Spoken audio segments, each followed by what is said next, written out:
we've been following this. Everybody in our business has been following this over the past week. Spotify is in a heated battle. They're embroiled in a major controversy because they are hosting right now exclusively the biggest podcast in the world, Kill Tony. And Tony Hinchcliffe, if you remember, had an incident a few months ago where he's had a few choice words for an Asian opener of his as a joke, as a bit. And it's become one of the biggest media stories in the world. Neil Young and Joni Mitchell have pulled their music off Spotify because they continue to host Kill Tony, the biggest and most influential podcast in the world. Tony Hinchcliffe has uploaded videos to his Instagram trying to clarify some of his positions and apologizing for past use of the N-word. And Spotify, the CEO, Daniel Ek, has said, we are standing behind Tony Hinchcliffe and Kill Tony. Why are you laughing? What? Why? I mean, it's a serious situation. No, I know. I'll be serious. I don't know why you're laughing. I thought it was something totally different. What do you mean? I thought you were doing a bit. But what do you mean it's different? I thought that Spotify was hosting the biggest podcast in the world, which is the Joe Rogan Experience, and Joe Rogan used some choice words on in the past 12 years of the show, and they made a compilation. This musician India Ari put a compilation out on Twitter. She put the compilation out? Yeah, it doesn't look good. It's him. Did she make it? No, this has been on the internet. So for this has 5 to do years. with Joe Rogan? Mm-hmm. Yes. Is his show even big? It's up there. It's up Is it there. as big as Kill Tony? Well, Spotify acquired the Joe Rogan Experience for like $100 million or something. Well, then how much did Tony Hinchcliffe get? How much money did they have? I don't think they're doing great. So you're telling me this whole controversy is about Joe Rogan and not Tony Hinchcliffe's Kill Tony? Mm-hmm. Yeah, out of context, him saying the N-word repeatedly in a 30-second thing. Well, I know that, folks. This is a bit. I'm aware of that. Who knows more about that than me? I know about that. But what I did was I threw you a red herring to keep it interesting. Some of you maybe don't know what's going on. You were led down another path, but that's not the accurate path. It is about Joe Rogan's show. You know, he's got powerful enemies. A lot of people dislike him. And a lot of people don't like that he has 11 million people listening to him. And a lot of people would love him to be deplatformed. And they want to get rid of him. And those people probably, some of them are in the White House. Some of them are in Congress. Some of them have a lot of money. They're in the private sector. Some of them are celebrities and musicians. And I believe this is somewhat coordinated to a degree. I'm not overly paranoid about this, but I do believe there's some effort, there's a push to get rid of Joe any way they can. Whether it's he's a racist without any evidence, he's transphobic, no evidence, he's anti-vax, a little evidence. Tiny bit. But not all of the vaxes. He's had some conversations about this particular one. And on the third dose, when Israel has been dosing people, there are 3 or 4 doses in, and they've got the highest rate of Omicron in the world. The idea that the vaccine has worked as well as we wanted it to when it comes to preventing transmission, it is not controversial to say that it hasn't. It certainly seems to have kept people out of the hospital, which is great. But the idea that it's worked exactly as planned, that it's gone exactly as planned, isn't true.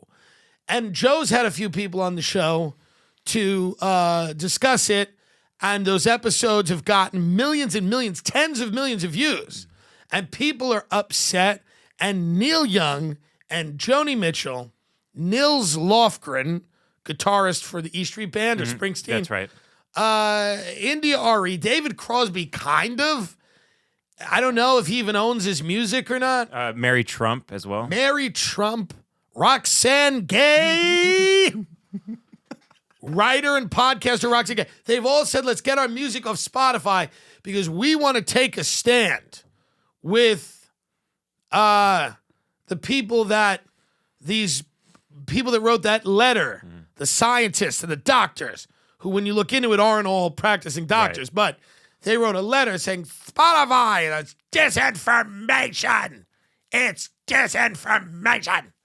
And you're allowing it to happen. You're allowing people to speak in a room, and you're allowing other people to listen to it. Jen Psaki, who's the White House communications director, do you have a clip of this witch? Jen Psaki literally goes, they need to do more. She goes, Spotify needs to do more to kick the guy off. This is the White House press secretary telling a private company she would like, or the White House feels it's their position that a private company should do more to censor and maybe ultimately get rid of a podcaster on their platform.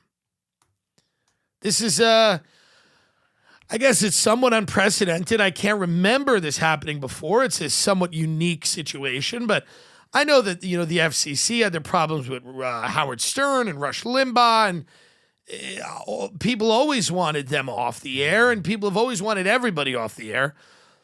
But this seems like a unique situation where you can kind of, these musicians are in a unique position to squeeze Spotify and pressure Spotify. So now there's disclaimers on episodes that come out.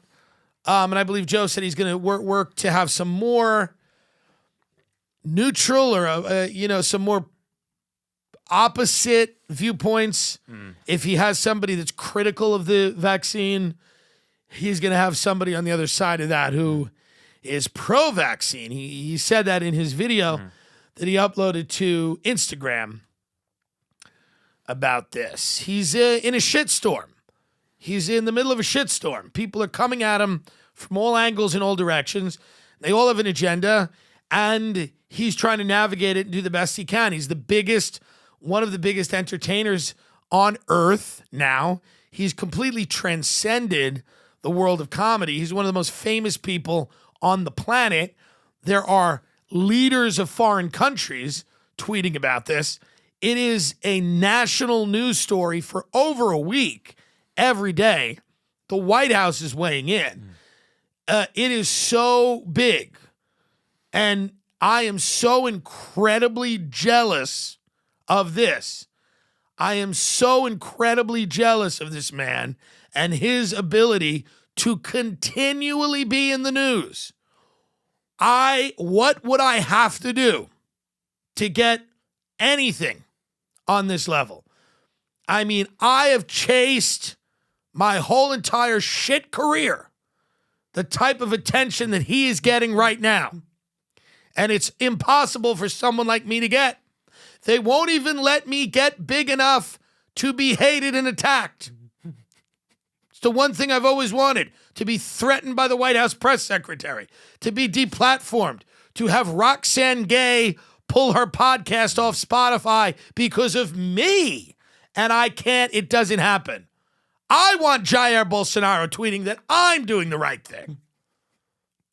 And I'm in a fit of jealous rage at this publicity. It's amazing his ability to just keep, what should I do? I'll go out and say cancer's not real. Tell me what to do to get this level of publicity. I'll say AIDS was good. Tell me what to do. I'll say being gay is a choice. I'll say abortion, people that have them should be hung in a public square. What can I do? I don't even think it's that fucking controversial to say that the vaccines didn't work that well. But that's, I guess, the ticket. Yeah. That's what draws you the ire of all of civilization. Everybody gets mad and they only want to talk about you. They only want to talk about him now. It's all about him. What about me? What about others? Where is the oxygen left to discuss my progress, how well I've done, the followers we're getting, the show that we've built, our massive stature on Patreon? Where is our shitstorm? Where are our meetings with lawyers? Where are our tense late night conversations? Where are my apology videos? I'm left out, fucked over. Again. I mean, that's my takeaway from this.